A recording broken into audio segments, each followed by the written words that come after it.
got our voice, and that's really what I wanted to spend most of our time.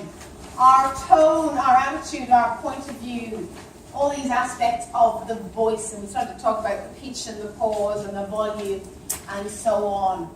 And this is what we want in a good voice. We want a quality or richness in the voice. We want it to sound easy to understand, intelligible if you like. And we also want a bit of variety. This is where we think about variety in volume and pitch and modulation, rather than a one-way street when we communicate, which what would happen if I delivered my presentation like this? You're going to feel sleepy. And it's interesting, why does that happen? It's because, well, there's no passion, there's no quality, there's no variety. It's just dead flat, absolutely. And it's even just in one sentence, you think, there's no energy even. So how can we actually get that into our voice, if you like? So, anyone know this chap? Oh yeah, he's the best comedian. He's the best, isn't he? He's really good. And of course, Harsha Bhogle. And so for those of you who don't know Harsha Bhogle, he is from India. And he's a cricket commentator. But most importantly, he communicates very well. And he communicates very well with an accent, or with English as a second language. So we're going to analyse his voice now. And we've started to sort of think about some of the techniques, some of the skills that we know will improve our voice. So I would like you to watch Harsha. I've got a little video for you. So he's actually talking about delivering our message effectively, which is very useful. It's just a couple of minutes. So the focus here is, what techniques does he use? So when he delivers, when he uses his own voice, joy.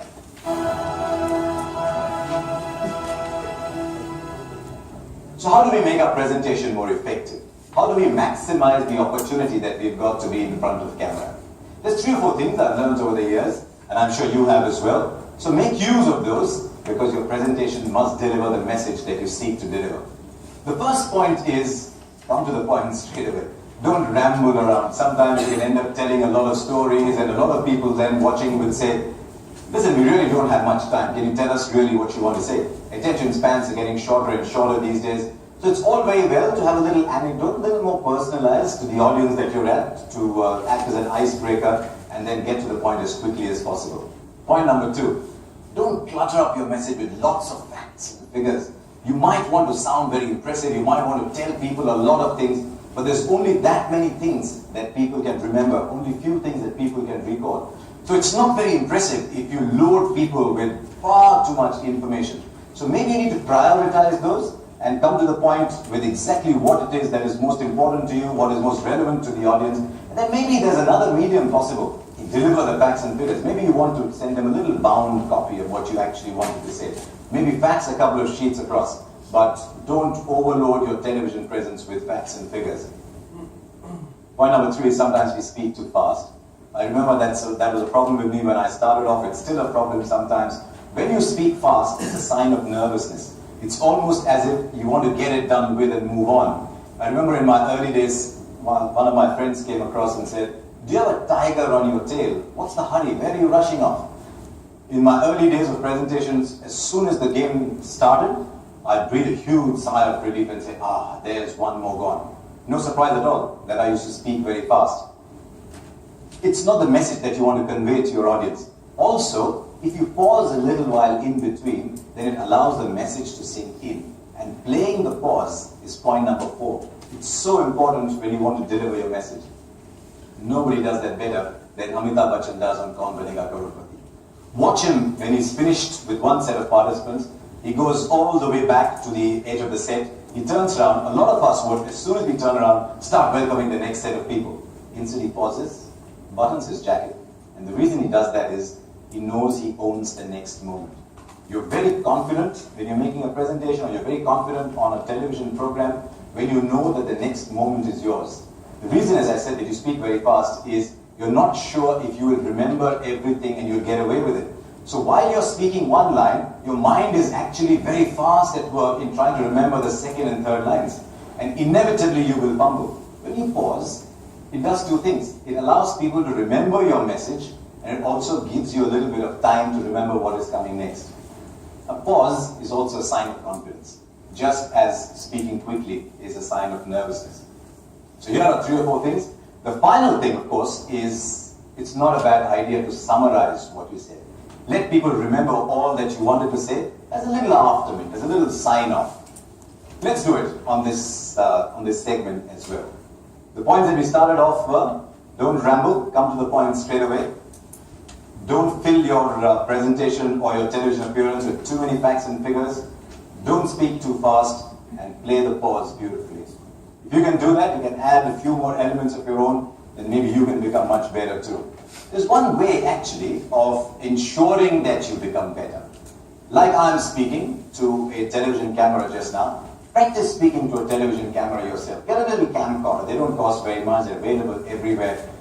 And imagine you're making a presentation, or imagine you're delivering your big television moment, and see how you sound. There's nothing better than to see how you look and how you sound yourself, because nobody can explain your thoughts better than you can when you see them yourself. So there you are, a few tips on how to be effective for your big television moment. So, how does he use his voice? So, obviously he's got 4 or 5 really good tips there for us when we deliver, when we communicate. And I'm really more interested in you talking about the techniques he used to deliver those points. Back in your little groups, have a chat, see what you think. I want you to think about at least 3 techniques you think he used when he was communicating to us. How did he actually use his voice? Back in your groups, have a chat, please. Not so much the content. Hi there, welcome. I'm Jill. Not so much the content, but the techniques that he used to deliver the content. So what did you think? Clear voice. Yeah, lovely. Yeah, playing pause. Playing the pause. He was talking about that, but he was doing it. Yeah, he was doing Where was he pausing? Yeah. Little chunks or bites. So this is interesting. Now we'll actually come back to this because he was using pause in other ways, but definitely between the sentences he was pausing. Now there's another technique he was using on pause in the words. So which words do we pause on more? Which words do we need to spend more time on in English, as well as pausing between the sentences? So beautiful pause. Stressing on specific words. Great stuff. Stressing on specific words. Yeah, lovely. What else? What did you notice? Using the normal tone. Yes. He had a normal pace Yes. when he was speaking. Even though he was saying his pace is rather fast. Yeah. He was. Yeah, absolutely. What? Maybe he is. Yes, it's true. He's too aware. Yeah. What else? What other techniques? Down back here, what techniques did you feel he used to deliver his message? Daniel, what did you think? What techniques did he use?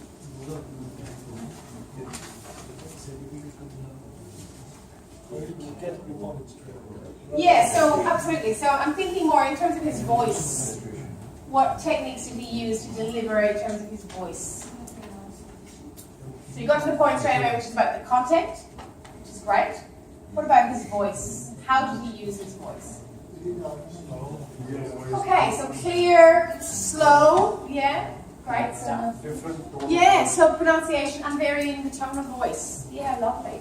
Here is a list of all of the things he did. Some of you just picked up on that. Pause, number 1, pretty obvious. He was talking about this.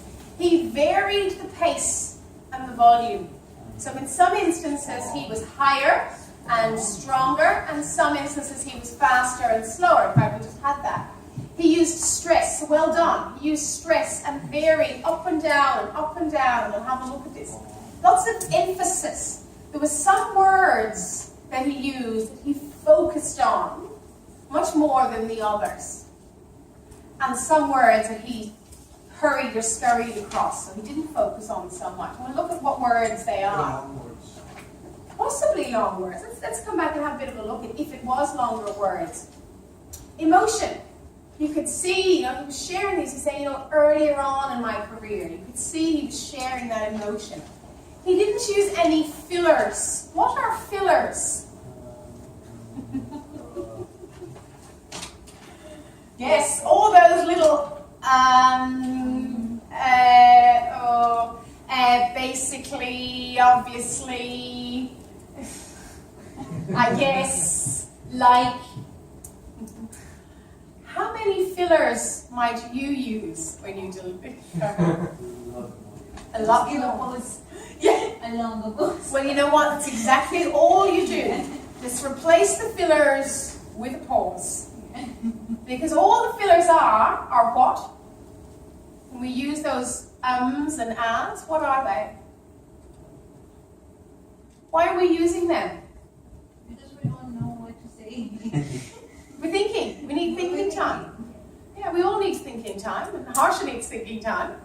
So just put in a pause instead of an or an ah. And it's just a habit. It's just a habit we can get into really, really quickly. What do you think is the difference? How do you feel when you listen to something like that, like a 4-minute delivery, and there are lots of fillers? How does it affect us as an audience, as a listener? What do we think of the person? What do we think of the communication? Not prepared, potentially. Yeah, it impacts what we think about the person's credibility. You know, how knowledgeable are they? You know, just use one. And again, you can think about it. We all do it. The other thing that he incorporated here, which we're going to have a look at, is facial muscles. Because when we speak, just like any other exercise we do, any other effort we use with our body, we need to have a well-developed set of muscles. And smiling is a technique to really help lift the cheeks and create more space inside the voice. However, not a lot of us actually use this very effectively. And you can see he actually did that really well, lifting the cheeks, creating much more space inside the voice. So we're going to have a look at some of these specific things. Here is the mouth. Yeah. All the... Pardon? Come back to biology. That's exactly it. This is Biology 101. And this shows us when we speak, we use all of these things. We obviously have energy and air. Where does the air come from? Lungs, absolutely. It comes from our lungs and our diaphragm muscle. The muscle that's just about here, our diaphragm muscle. So we use that to pump up and down and up and down. That's the energy. That's our engine, if you like, to produce the sound. If we're getting that right, our sound will be much better. The sound comes up, it comes through the voice box here. This is where we get deep or high voices, depending on how close or far away our vocal cords are. That's all the difference is. Then the voice comes into the cavity, the oral cavity. This is like the opera house. The bigger the cavity, the bigger the sound is going to be. We then have things like the lips and the jaw and the tongue. And these are all things that improve our speech. By knowing the function of the lips and the tongue and the jaw, we're able to enhance the delivery of what we might say.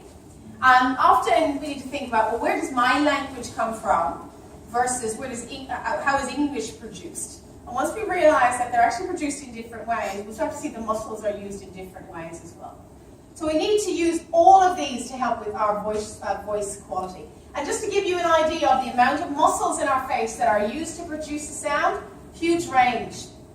So particularly in that cheek area, and that's where the smiling is very, very useful when we develop those muscles effectively. This is just the lungs, just so you can see the diaphragm moving up and down. As the lungs empty, our diaphragm goes up. As the lungs fill, our diaphragm flattens out and allows much more space for that air to be ingested and produced, if you like.